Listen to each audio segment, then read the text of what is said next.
the single most important thing we can do is to make sure we've got a world-class education system for everybody. That is a prerequisite for prosperity. It is an obligation that we have for the next generation. I looked at the current educational system. I said, what's wrong with it?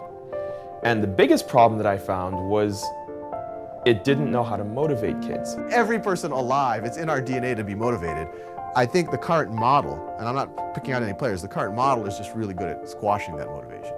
How can you make that 9-year-old sit in a class and say, do me 17 times tables? What for?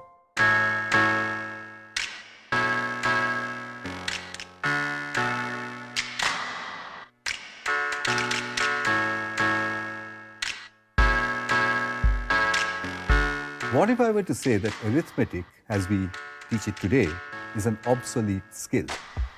Okay? The whole world will erupt if I say that, because they will say, reading, writing, arithmetic.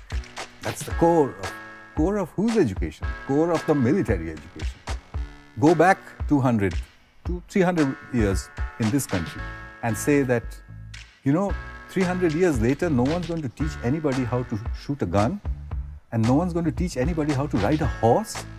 And the teacher is going to say, but, those are basic life skills. This guy will get killed when he moves out. And you have to say, no, ma'am, the world will have changed. These things will become sport. Shooting is a sport. Horse riding is a sport. Will arithmetic be a sport in 2061? Let's say I have 3x is equal to 15. For anyone who doesn't know what Khan Academy is, it's most known for this collection of videos that I've been making for really the last 5-6 years. Everything from arithmetic all the way through calculus and biology and all the rest.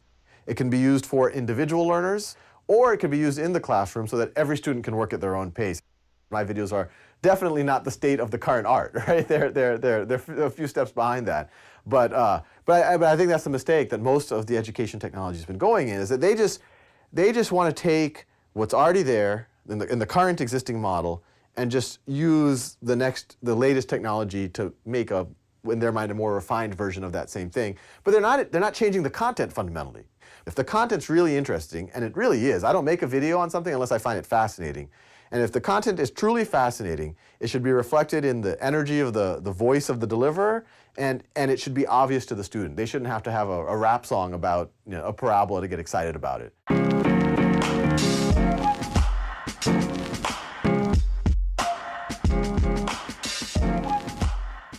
Video games are actually among the most powerful learning tools that have ever been created. Because if you look at a child, when they first pick up a video game, they'll start and they'll play for 5 minutes, and then they'll fail.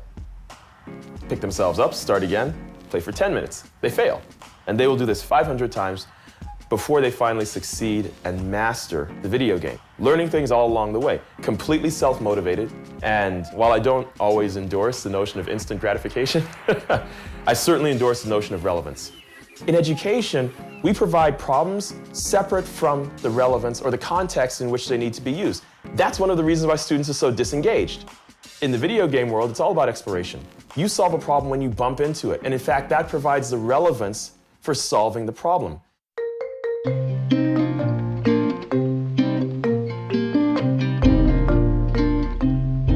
12 years ago, in 1999, I said, well, how did I learn to write a program? Nobody taught me. How do children learn to use computers? Nobody seems to be actually teaching them. So I stuck a computer in a slum wall, a nice big computer in those days with a nice big broadband connection, in front of children who had never seen computers before, hadn't heard of the internet, had no clue what was going on, didn't know English. And they started browsing in about 5 or 6 hours' time. And then it happened over and over and over again everywhere, until the experiment kind of burst out onto the world media with the statement that children anywhere in groups can teach themselves to use a computer. There appears to be no limit to this, that children can teach themselves almost anything if given the internet, given the permission to interact with each other, and given the absence of the teacher. The absence of the teacher in the presence of the internet can become a pedagogical tool.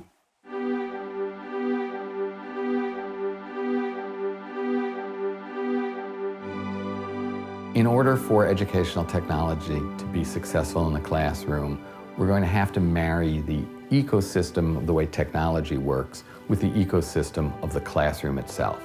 The goal of this is to get teachers doing higher order things and let the computers do the more basic things of is 2 + 2 = 4 and all of the practice that is necessary.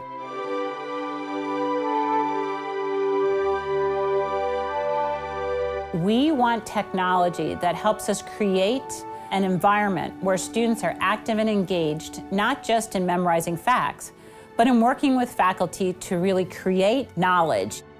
Something like the iPad application for anatomy, I think is going to help them learn more efficiently because it gives them information when they need to know it. And one of the principles of adult learning is you should learn something when you have a reason to learn it.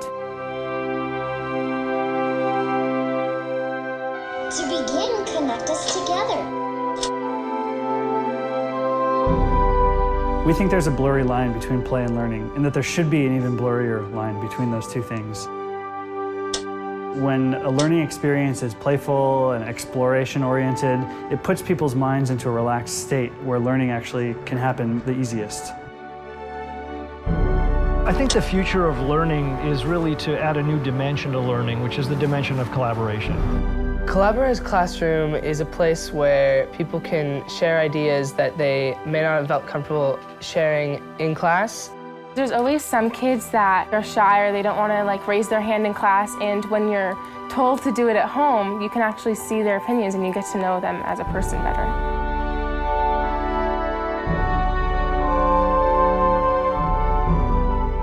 Scientists recently told the world that Pluto is not a planet anymore. But it's going to take literally a decade to remove that fact from the United States' science textbooks.